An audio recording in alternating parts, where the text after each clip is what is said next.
يا شيخ أنا لدي منام رأيت في أيام 10 من ذي الحجة. نعم. وفي الواقع يا شيخ أنا مسافرة وولدي 4 سنين علاج لي،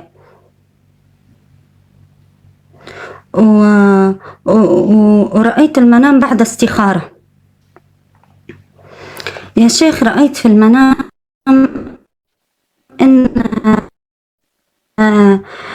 كأن السن الأمامية متلبسة تلبيس، كأنها هكذا يعني متلبسة كأنها فيها تلبيسة. سقطت التلبيسة الأولى وكانت في يدي، وبعدها سقطت تلبيسة أخرى وفي يدي وكنت أمسكها بيدي، والثالثة سقطت ثم الرابعة. يا شيخ سقطت التلبيسة الأولى وكانت شديدة الأصفرار من السن. أكيد أسمع. تسمعني يا شيخ؟ بس أنا ساكت. تم. وبعدها اللي بعدها يا شيخ أقل اصفرارا، واللي بعدها إلى أن وصلت بياض ناصع. دخل علي زوجي ويقول لي كم سقطت منك تلبسة؟ ورديت عليه وقلت لها 5 وهي 4. وبعدها يا شيخ جلست أقوم بطي بعض الملابس، فإذا بالباب طارق يطرق الباب. فإذ قلت لأحد أولادي قلت له عدي كيف، اذهب افتح الباب، هذا صالح أتى إلينا يحضر خبزا. وبعدها يا شيخ أعطى الخبز لأبنائي. قبلها قلت له أحمد أمام الباب سيأخذ الخبز. وبعدها يا شيخ أعطاه كيس خبز وأعطاه كيس تاني، كيس آخر فيه ملابس جديدة.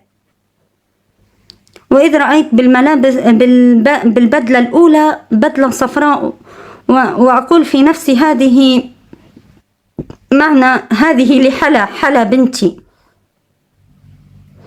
وبعدها يا شيخ سألت زوجي قلت له وين راح أحمد؟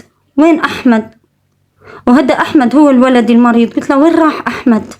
ليش ما استلمتش الخبز من صالح؟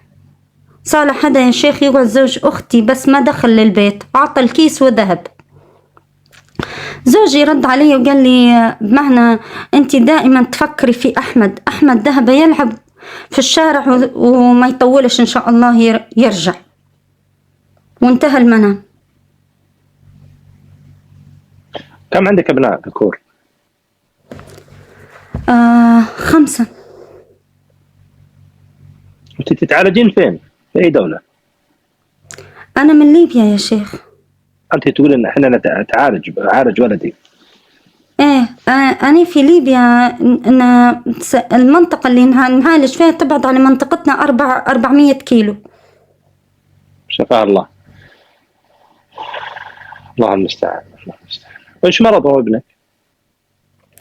والله يا شيخ مرض شخصوه الدكاترة مرض توحد. غيره من الأبناء عندك أحد تعبان؟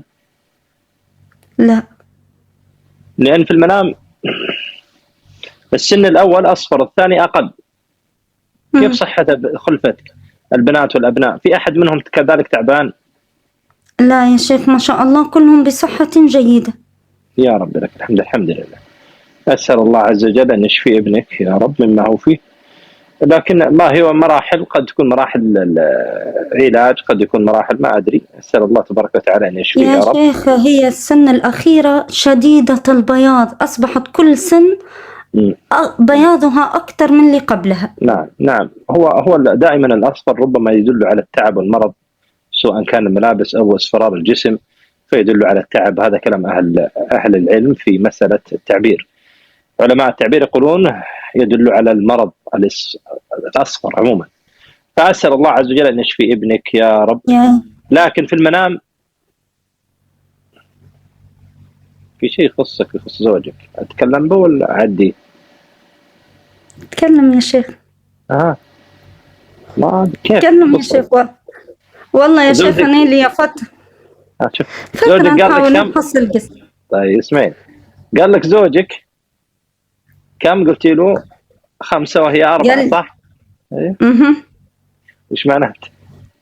ها مش عارف. يعني ده يعني مبالغة في بعض الأمور على الزوج، يعني انتبهي منها. يعني أنا ما بقول كذا، بقول مبالغة، يعني تكبرين الشيء شوي، يعني ما تعطينا حقيقة، يعني في زيادات في حفظ الرحمن. يا شيخ الله بس لدي بس نقطة يا شيخ. هات. يا شيخ تسمعني؟ في أسمعك. والخبز الذي أحضره صالح يا شيخ بك تدل أرزاق، فيه شيء مبشر. في أرزاق بس، في حفظ الرحمن. تقريبا شهر وأسبوعين إنه الصالة حقتي كذا مليانة حريم، وشوية جت جدة زوجي، وعلما إني أنا من يوم ما تزوجت زوجي أصلا ما عمري شفت جدته لأنها متوفية من زمان. حلمت أنها جت ومعاها رجل لابس ثوب أبيض وشعره كذا شيب وماسكها يسندها. لما دخلت عندي بالصالة وجلست أخذت لها فنجان قهوة، بعدين قالت أنا بطلع لولدي فوق أسلم عليه في الشقة اللي فوق، وأخذها الرجال وطلعها فوق. بعدين راحوا الحريم من عندنا من الصالة راحوا، ورجعت نزلت عندي، فجيت أبى أسلم عليها قام مد لي الرجال اللي يسندها مد لي كوب ورق فيه ملح، وأنا كنت قاعدة أسلم عليها ما أمداني أخذ الكوب، فأخذ هو اللي جلست أسلم على جدة زوجي، وأخذ هو الكوب خمشة كذا من الملح ورماها بنص الصالة عندي. ودخلت أم زوجي جوا في الصالة، جدة زوجي عفوا، وفكت عبايتها اللي هي حرمة صغيرة في العمر،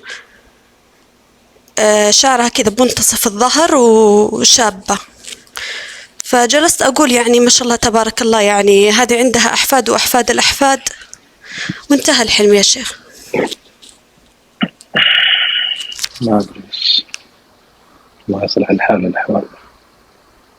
هذا الجدة متى توفت؟ من زمان، من قبل ما أتزوج زوجي. الشايب اللي معها ما عرفتي؟ لا ما عرفته.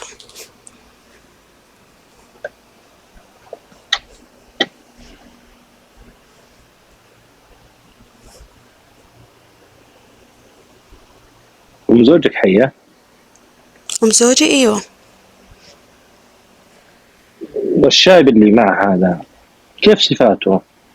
رأيتي منهم شيء؟ وش رأيتي؟ وش شفتي يعني؟ لا جدا كويسين طيبين مرة. والله المنام يحكي عن واقع عندك حولك بس. ما فهمت. من ذويك ناس تتعامل معك بالحسنى، من ذويك من أهل زوجك. الله يعلم.